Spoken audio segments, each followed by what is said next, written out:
Hello, good morning, and welcome to another great episode of Enterprise Morning, reaching you from Enterprise Television from our corporate headquarters in Lagos State, Nigeria.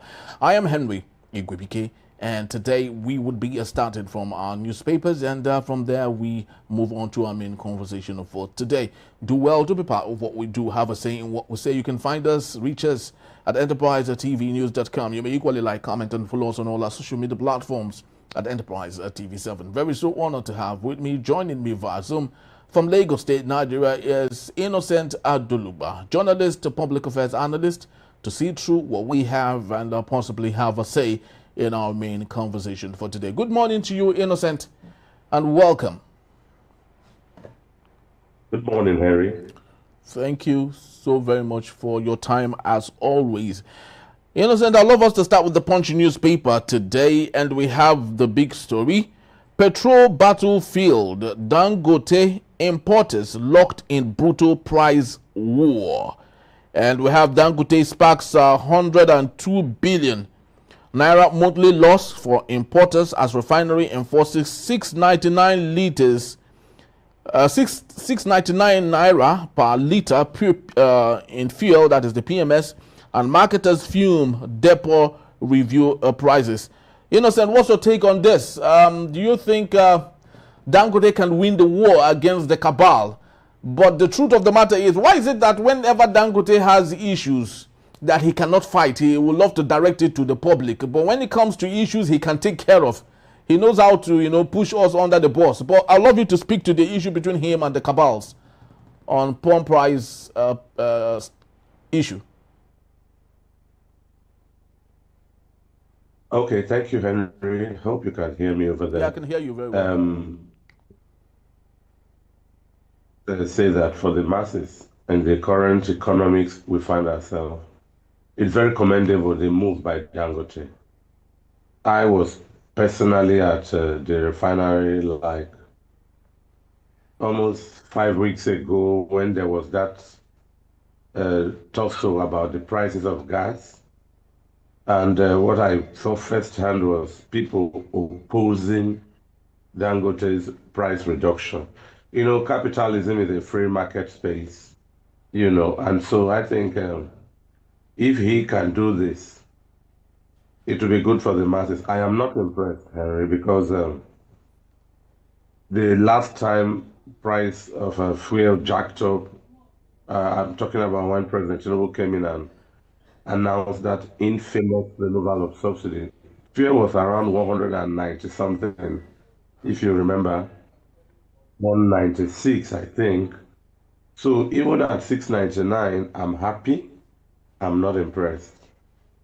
The prices should go as low as 200 naira, 150 naira, 300 naira, something low enough for people in this economy to be able to enjoy it. From where it is, coming down to 699 is commendable. Take it from me, I'm happy. But I would like to be more impressed with further reductions. Dangote is up against the cabal. I think there are people who feel, maybe from the NNPC, that any credit, any display of efficiency by Dangote uncovers how inefficient the nation's handlers of the petroleum sector has been.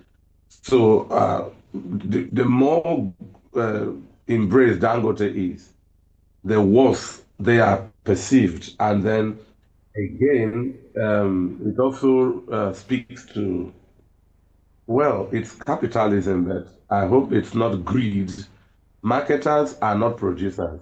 Marketers should buy as sold and fixing their profit within the margins. I don't see why marketers should tackle Alhaji Aliko Dangote on this case, Henry. But if you are a marketer, Innocent, won't you tackle a Dangote that is becoming a clog to the wheel of your profit? Because if I buy a product, for example, the cost of shipment, the cost of clearance, the cost of everything, and it falls at 780 naira, and my markup is about 20 naira, which makes it for 800 naira. Cost of distribution takes it to 820 naira. Don't you think I will fight a Dangote who would love to bring it down to 740 naira? It makes a perfect sense. Don't you think so?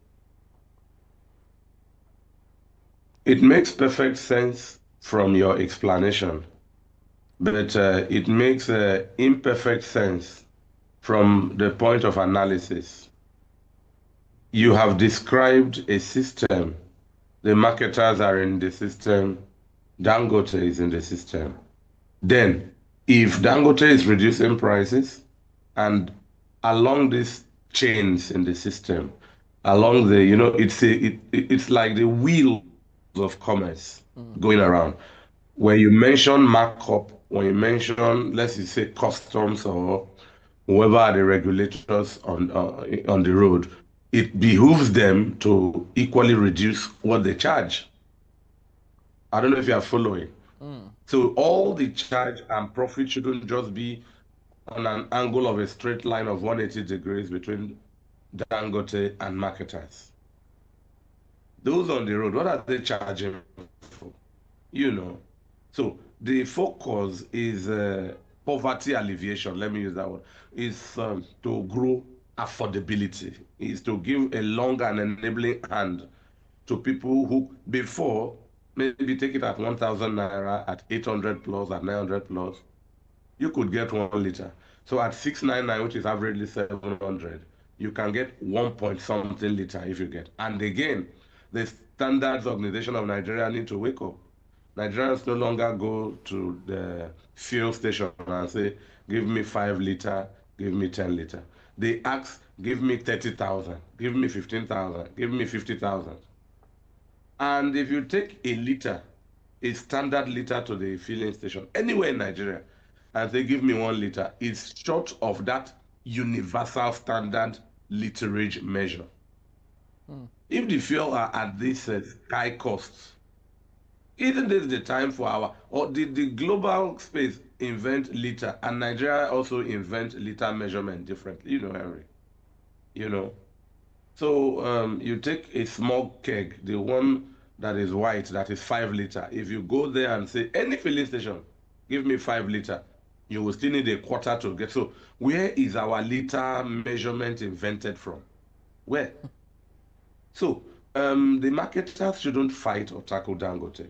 The government, there is this president, I hope I'm right, Richard Nixon, as president of the United States of America, he reduced taxation for the masses.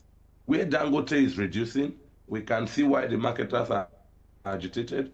The government should take off some of the encumbrances on the way from the refinery to the consumer, Henry. That way, perhaps the marketers will be happy, because let's be honest, there are too many conduits of extortion in the marketing chains of business in Nigeria, Henry. Actually, it's very, very true. Of course, the big question remains if the federal government under President Bola Tinubu is listening and have the political will to intervene. I do not know if the president regrets his action. I do not think he does regret any action that he has ever done, especially with the removal of subsidy. He said it is giving more money to the society.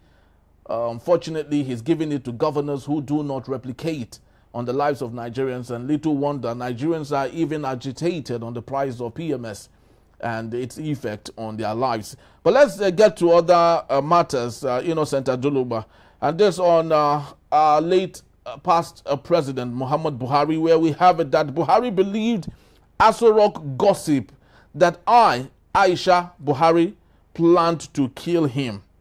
Innocent, I know these are personal family issues, but because it made it on the dailies, we have to talk about it. Do you think Nigerians should care at this point on what happened and how it happened with the first family during Muhammad Buhari's days in office, especially with the wife exfoliating herself from the president at the time and living in Dubai while the husband was here in Nigeria? and many other things that happened at the time. Of course, we're beginning to see reasons why all of that happened. What's your take, Innocent? Well, thank you, Harry. But the country has too many important issues to dabble to family gossips, especially things that are past. On the top burner in Nigeria is economy. This is the Yuletide season. And then there is insecurity. And it's the first time in Nigeria's history a respected African giant is on the brink of sovereignty collapse, with the United States breathing down our neck, and rightly so, in the face of scathing killings across the country. It's also a time where, however you look at it, Niger, Mali, Burkina Faso have detached themselves from the apron of France. Nigeria recently is signing with France on pacts for taxation collection, where I don't know if this is advert, but there are many capable local companies who can do that. Akintola, Deloitte, and their ilks, Accenture, and the likes of them. Even some, I think Nairametrics, we dare say. So those are the issues on the front burner. But like you said, having made it to a screaming headline of a national daily, it's worth discussing. I don't know if my comments here would I mean, it could divide opinion. I'm yet to see a wife, the wife of a president, vacate the side of her husband and live abroad like, let me say, Mrs. Alhaja Aisha Buhari.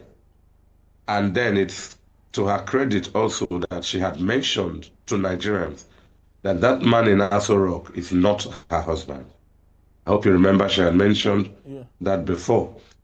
And then her husband, while he was here, she was in Dubai or wherever, does not smack. I mean, that lends credit to the cracks in that connubial relationship. And there are many opinions, gossips, unfounded, that President Buhari is the only president of Nigeria to have died twice. So these are gossip we would like to leave where they are, like I said, unfounded. Yes. I don't think if we trash it now, it does not impact the lives of Nigerians now leading to Christmas. Most definitely. I do not know why it made the front pages of the newspaper. I guess it is it came as an excerpt of the launch of Buhari's biography. Buhari left behind reputation of integrity. That's coming from President Bola Tinubu. I do not know if he really means that or he is actually saying that for ops. But let's take a look at Benue, Innocent. It made the pages of the Daily Trust newspaper. Alia, that is Hyacinth Alia, the governor of Benue State, and Akume renew feud as supporters clash.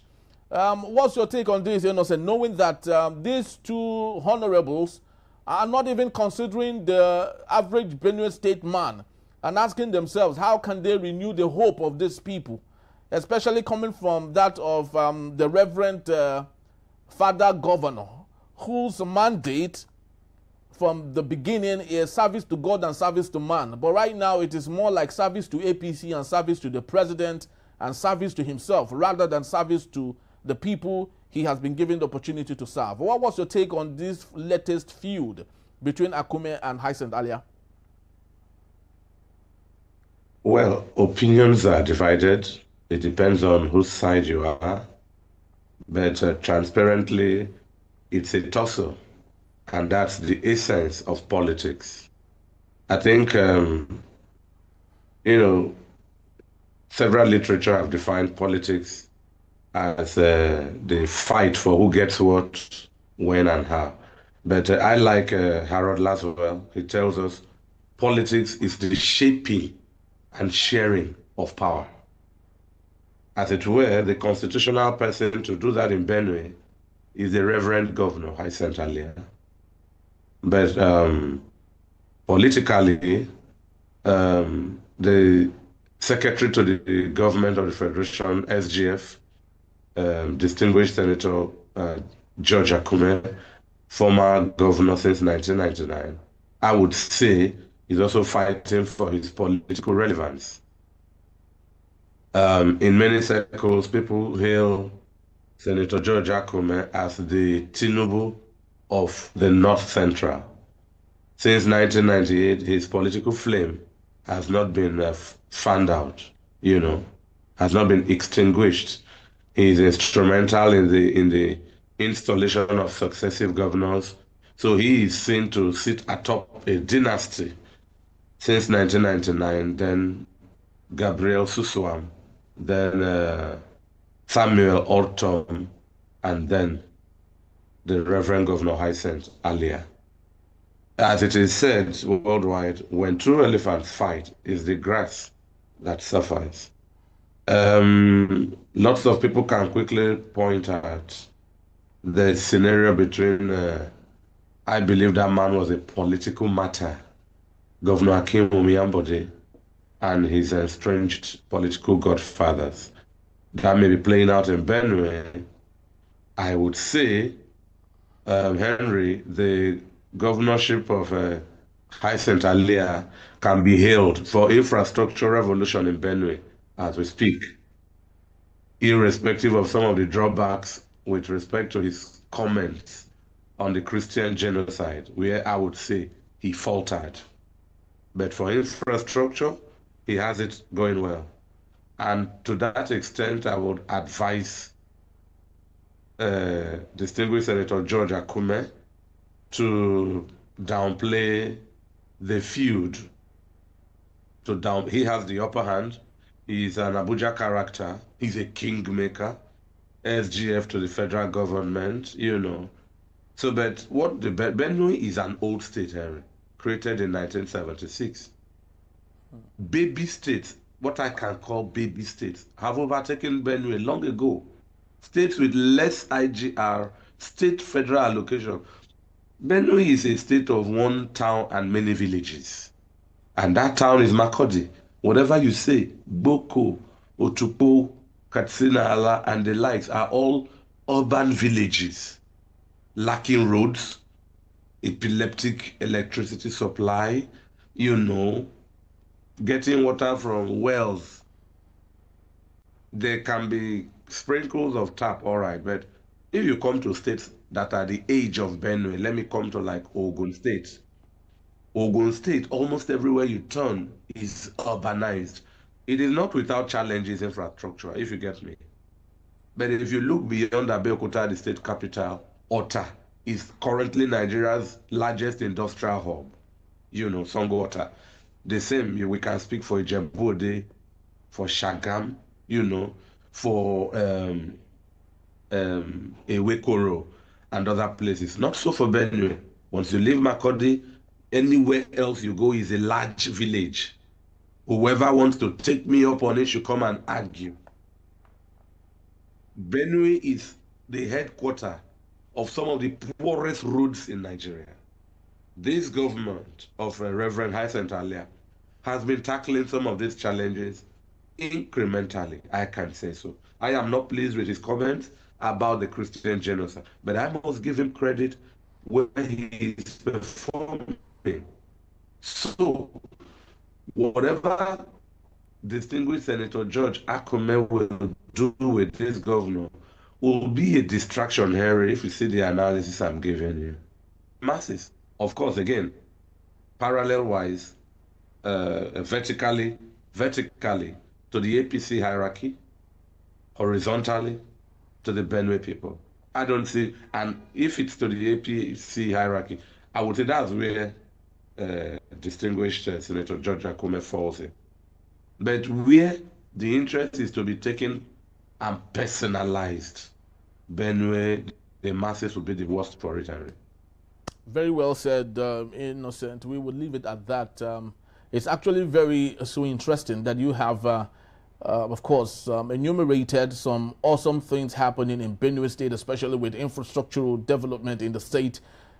Just like we often believe, the biggest problem we have with governance in this part of the world is that nothing is given to people to use as a piece of narration.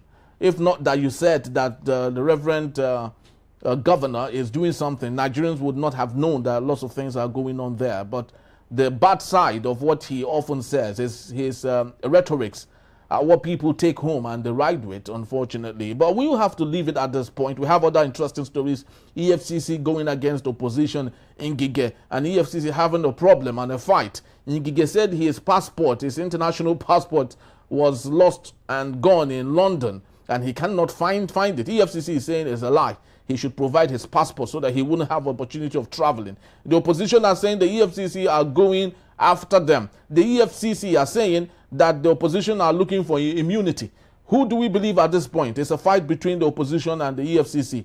Well, we will have opportunity to say and talk more about that in yet another episode. But for now, we will return when we have it that Supreme Court suspension of governors on that emergency rule. Innocent Aduluba will still be here to take us on that. Please don't go anywhere.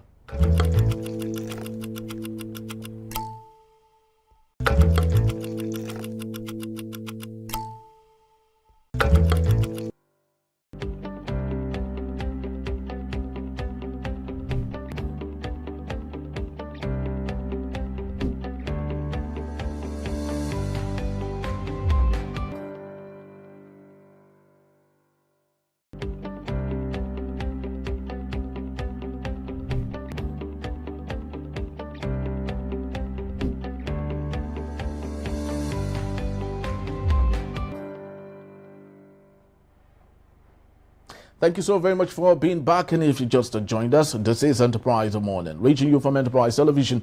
Let's head straight to our conversation for today. The Supreme Court has affirmed that the President has constitutional authority to declare a state of emergency in any part of Nigeria to prevent a breakdown of law and order, including the power to suspend elected state officials. In a split 6-1 judgment delivered on Monday, a 7-member panel of the Apex Court held that such suspension, while extraordinary, are permissible under the Constitution, provided they are temporary and aimed at restoring stability. The ruling followed the dismissal of a suit filed by 11 state governors of the People's Democratic Party, PDP, which challenged President Bola Tinubu's suspension of the Rivers State Governor, his deputy, and members of the State House of Assembly after emergency rule was declared in the state. The plaintiffs argued that Section 1, 2, 5, 2, and 305 of the 1999 Constitution did not empower the President to suspend democratically elected officials or state legislature. In the majority judgment delivered by Justice Muhammad Idris, the court held that Section 305 grants the President wide discretion to adopt extraordinary measures during emergencies, as it does not expressly limit the nature of such actions. The court also upheld the preliminary objections by the Attorney General of the Federation and the National Assembly, ruling that the state failed to establish a valid dispute to invoke the Supreme Court's original jurisdiction. Consequently, the suit was dismissed for lack of jurisdiction. Let's get talking. I still have Innocent Aduluba. Thank you so very much, Innocent, for hanging on. Jurisdiction. Let's get talking. I still have Innocent Aduluba. Thank you so very much, Innocent, for hanging on. I'm still here. Thank you, Henry. Thank you so very much, Innocent. Now let's get talking. I would love you to expressly. Innocent. Now let's get talking. I can hear you. I would love. Can you hear me, Innocent? Expressly. Yes. Are you still there, Innocent? I can hear you. Can you hear me, Innocent? All right, so let's see if we can get the connection back again, so we can get talking. Let's see if we can get the connection back again, so we can get talking. Hello, I can hear you. Can you hear me? Yes, I can hear you very well. Thank you. So what's your take, Innocent, on the latest, actually? Okay, let's go. What's your take, Innocent, on the latest, actually? Well, it tells you that I know this is best handled by a lawyer, but it's still at the political level, and it tells you that representation in Nigeria is very shabby, very poor. Nigerians are experiencing the paradox of representation at this time. if these kind of scenarios exist, Nigerians will crave constitutional amendment where such powers are subject to judicial review to avoid abuse. But in Nigeria, we need to amend constitutions. In other countries, it's not big deal. Today, in an hour, a section of the constitution can be debated and amended during a parliamentary session. Here, it's a ceremony. We fix a date and look towards it. Where there are such discrepancies, you review, you amend, you discuss, you debate, and get it clear. The Supreme Court is Nigeria's apex court. The Supreme Court cannot be doubted. If the Supreme Court passes a verdict, I don't think it can go back again to appeal court. If you want to look at the hierarchy of courts. So, but if the Supreme Court is saying that this Section 305 does not confer power to the president in this regard, having so said, is the Supreme Court enforcing what the Constitution says, or they say it for rhetorics and then watch the National Assembly and the president, that is the executive, behave and display such impunity? It is one thing to tell us that, yes, this is not, and another thing to uphold and defend it. Because in the deliberate silence of the Constitution on the spirit of the Section 305, it is subject to review. It's subject to review.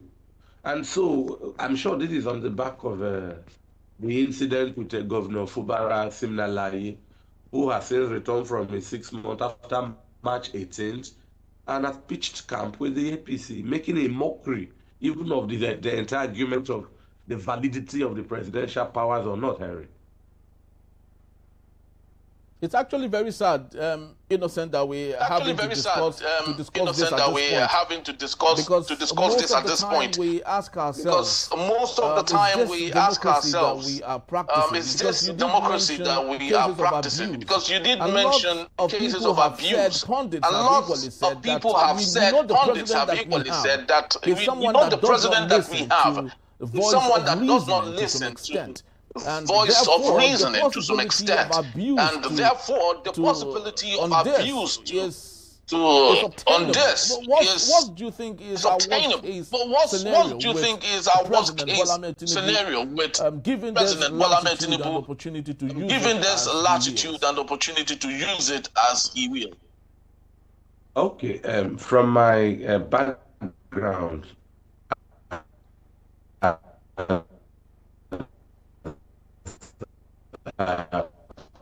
a political scientist, I can tell you government is constitutionally superior to the other. Did you get that? No, say it again, please. Of the tier of government is constitutionally superior. No, say it again, please. Yes, I'm coming now. I said from my experience, from my studies as a political scientist, it is categorically clear that no arm of the government, no tier of the government is constitutionally superior to the other. And none can, how do I put it, lawfully usurp the powers expressly vested in the other. The judiciary, like in the US, they elect their own chief judge. So in Nigeria, with all of this I'm telling you, it is now mere rhetoric. No arm is superior to the other. But the executive appoints the head of the judiciary, talking about Attorney General, Chief Judge, if you get my point. And so this is where the overlaps are complicit. The overlaps becomes political because the judiciary looks up to the executive, talking about the president, lobbying, currying favor to gain favor of appointment. These are aspects that I said in a single sitting can be debated, amended, adjourned, concluded, Harry, possibly within 1 week. Within 1 week. So, but if this remains like this, we have in Nigeria one of the most powerful executive arm of government in the world. Their power is behemoth, is gigantic, is enormous. And as we can see, There is no telling what happened that made Governor Siminalayi Fubara, having survived his 6 months period in limbo, now a free governor, to be defecting into the APC. There's no telling. You and I don't have full details.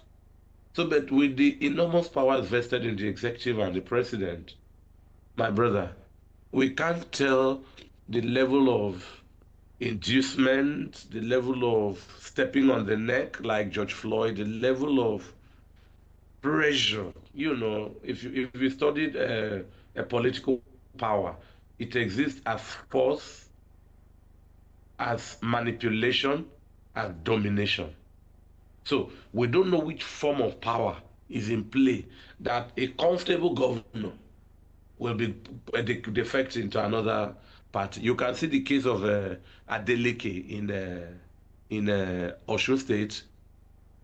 The ruling party has pulled all strings that stifles opposition, such that Governor Adeleke will have nobody to sign his papers.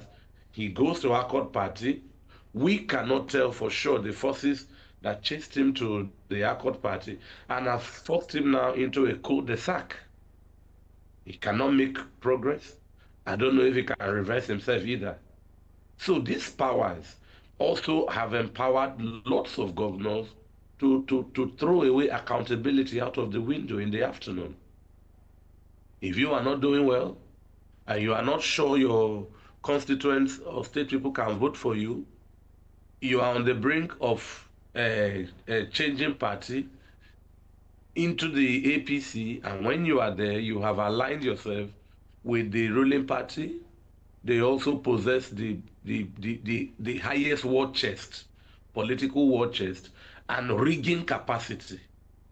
So where I am to have ruled well and endear myself to my state people, say like Governor Uti, no, I behave recklessly, pitch camp with the APC, and my ascendancy, my success is assured. The APC now is the political insurance needed by any governor from an opposition party, Henry.